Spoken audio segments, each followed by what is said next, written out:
ஒரு வகையில் வாக்களிப்பது ஒரு ஜனநாயக கடமை, வாக்கு உரிமையை கொடுப்பது இந்திய அரசியலமைப்பு சட்டத்துடைய கடமை. எனவே அந்த ஒரு அடிப்படையில் இறந்தவர்கள் வாக்களிப்பதும் இருப்பவர்களுக்கு வாக்கு இல்லாத ஒரு நிலை என்று சொன்னால் இதை விட ஒரு ஜனநாயகத்துக்கு ஒரு கேலி குத்து இருக்கா? அதனாலதான் சாரை வரவேற்றோம்.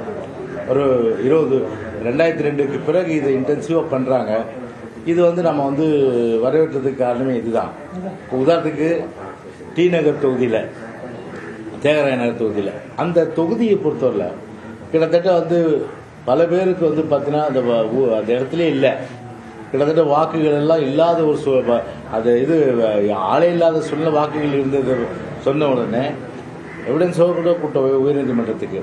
உயர்நீதிமன்றம் சொல்லி எலெக்ஷன் கமிஷன் பெட்டிஷன் கொடுத்தது. நாங்கள் தீவிர திருத்தம் நாங்கள் பண்ணும்போது இதை நாங்கள் கவனத்தில் கொடுறோம்னு சொல்லிட்டு ஒரு டைரக்ஷன் கொடுத்தாங்க. ஆர்கே நகரில் 44,000 ஓட்டில் 31,000 ஓட்டு நீக்கியிருக்காங்க. தேர்தல் கமிஷன் நாங்கள் ரெப்ரசன்டேஷன் கொடுத்த பிறகு இப்போதான் சமீபத்தில் 31,000.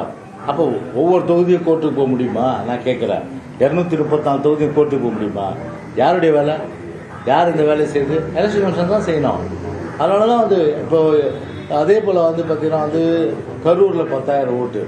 பொதுச் செயலாளர் ரோட்லேயும் பார்த்தீங்கன்னா இறந்தவர்கள் குடிபெயர்ந்து நிரந்தரமாக இல்லவே இல்லை. அவங்களும் அங்கே இருக்கிற ஒரு நிலைமை, அதையும் சரி செய்யலை. இப்படி ஒவ்வொரு தொகுதிக்கும் பார்த்தீங்கன்னா இந்த மாதிரி ஒரு அவல நிலை இருக்கிற ஒரு சூழ்நிலை. அதெல்லாம் ஒரு எலெக்ஷன் கமிஷனை பொறுத்தவரை ஒரு சரியான ஒரு நேரமாக அந்த ஸ்பெஷல் இன்டென்சிவ் ரிவிஷன் தீவிர சுருக்குமுறை திருத்தத்தை எடுத்திருப்பது ஒரு நல்ல விஷயம். எனவே ஒரு வெளிப்படைத்தன்மையோடு உண்மைத்தன்மையோடு வாக்களிக்கின்ற அந்த உரிமை எல்லோருக்கும் இருக்கணும் என்ற அடிப்படையில் இந்த முயற்சி எடுத்திருக்கிறத வரவேற்கிறோம். ஆனால் இது எதுக்கு போய் திமுக பயப்படணும்? ஏன்னா கள்ள ஓட்டு போட்டு பூத்தை கேப்சர் பண்ணுறதும், கேமரா பூத்தில் இருக்க கேமரா ஓடிக்கிறதும் இதுதானே திமுகவுடைய வேலையா இருக்கு. இன்னைக்கு உதாரணத்துக்கு எடுத்துங்க, உள்ளாட்சி தேர்தல் நடந்தது. இந்த உள்ளாட்சி தேர்தல் நடந்த சூழ்நிலையில் அன்னைக்கு, அதாவது பிப்ரவரி 2022 வருஷம் அன்னைக்கு கள்ள ஓட்டு ஒரு பூத்தில், அதாவது 49 வட்டத்தில் திமுக சார்ந்தவர் ஒரு சமூக விரோதி, அவர் மேல பல வழக்குகள் இருக்கு. அதாவது டாஸ்மாக் சரக்கு கள்ள வியாபாரம் செய்வது, அதே போன்ற அடிதடி, இந்த மாதிரி வழக்குகள்லாம் இருக்கு. இந்த வழக்குகளுடைய ஒரு சமூக விரோதி திமுகன்னு ஸ்டாலினே சொல்லி திமுக தான் இருக்காரு. எப்படிப்பட்டவங்க திமுக இருக்காரு பாத்தீங்க.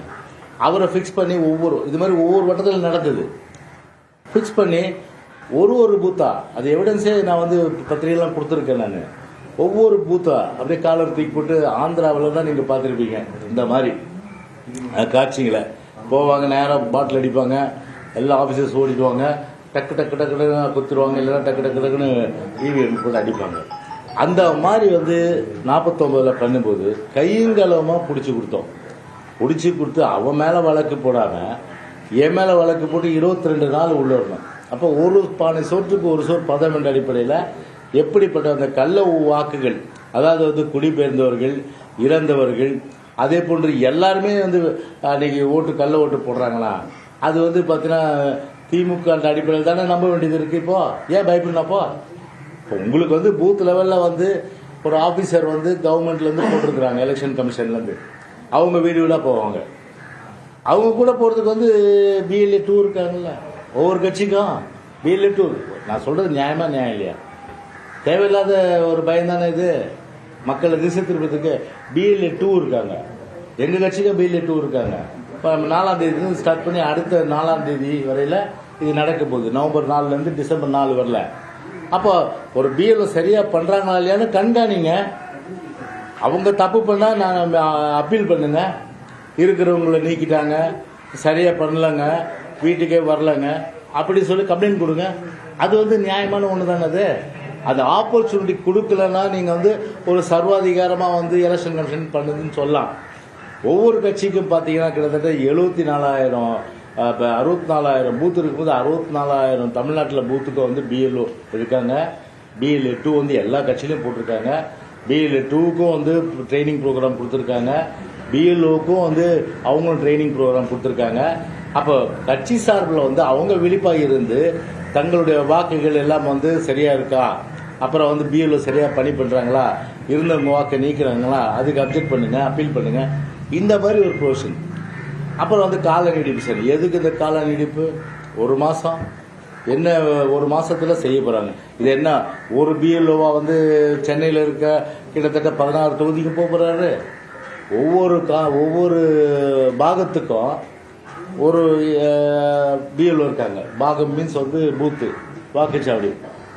அந்த வாக்குச்சாவடிக்கு பிஎல்ஓ இருக்காங்க. அதே போன்று பிஎல்ஏ இருக்காங்க, பிஎல்ஏ 2 இருக்காங்க. அப்படி இருக்கும்போது பார்த்தீங்கன்னா 1200 ஓட்டு வச்சுங்க ஒரு வாக்குச்சாவடிக்கு அதிகபட்சமாக. 1200 ஓட்டுன்னும் போது மொத்தம் எத்தனை வீடு வரும்? 300 வீடு வரும். 300 வீடு தான் வரும். அந்த 300 வீட்டுக்கு போகிறதுக்கு எவ்வளோ நாள் ஆகுங்க? எத்தனைங்க அந்த டிவிஷனில் அந்த வாக்குச்சாவடி பண்ணுறது தான் பிஎல்ஓ இருக்காது. 300 வீடுக்கு போகிற நியாயமான கேள்வியா இல்லையா?